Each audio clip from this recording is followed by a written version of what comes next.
Justement, ça tombe Comment il bien, s'appelle? je vais te faire le bilan Macron. Ouais, d'accord, vas-y. Alors, je prends quand même un papier pour pas dire que j'invente. Alors, le bilan Macron, c'est 35 lieux crevés, 35 éborgnés, hein, à qui on propose une indemnité inférieure à 25% d'invalidité. Ah oui? Moi, j'aurais un œil crevé, je ne sais pas ce que je demanderais, hein. Il y a 5 mains arrachées, 3 pieds arrachés, 126 personnes défigurées, des Ouais. dents cassées, Ouais. un testicule amputé, 11 morts collatéraux, dont 3 morts directs. Une femme qui était à sa fenêtre, qui reçoit un BVD ou je ne sais pas trop quoi, là. 3900 blessés, dont 260 à la tête, 148 graves. Attends, vas-y, combien la tête? C'est important. 3900 blessés, Oui. dont 260 à la tête. Merci, pardon. 148 blessés graves.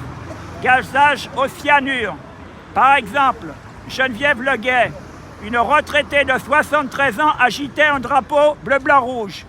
Gazée le 23 mars 2019. On n'invente rien. Le foie attaqué, dans son sang, on retrouve 0,7 mg de cyanure par litre. À 0,5, on est empoisonné. À 1 mg par litre, on meurt.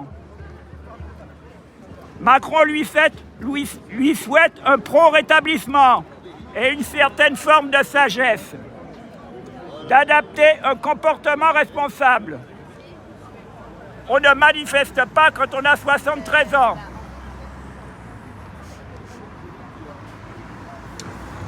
« 24 000 interpellations, plus de 1000 peines de prison ferme. » Ça, c'est un premier point concernant les Gilets jaunes. Il a fait la guerre à la France, en particulier aux Gilets jaunes.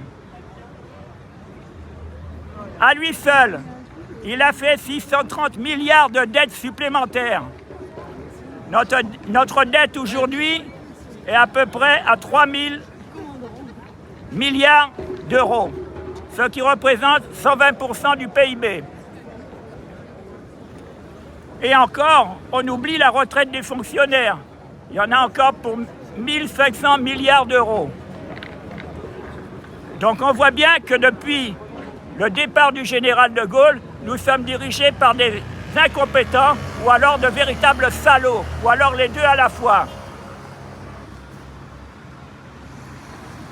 En plus de ça, il a détruit notre force nucléaire.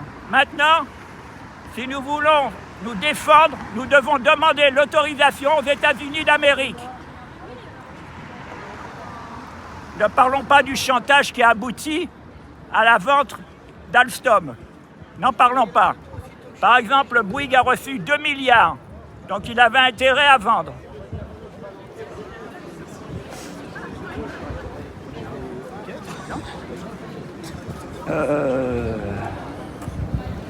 Avec sa justice, il fait rentrer n'importe qui chez nous. Volontairement, c'est pour le patronat. Bon, j'arrête parce qu'il y en aura encore plus de l'autre côté. J'embrasse tous les gilets jaunes. Les 4 ans des Gilets jaunes, pour toi, c'est important aujourd'hui? C'est très important. Il faudrait que ça éclate parce que ça ne peut plus durer. On ne peut plus être dirigé par une bande de pieds nickelés, de rigolos, de gens qui ne pensent qu'à s'en mettre dans les poches au détriment de la France et des Français.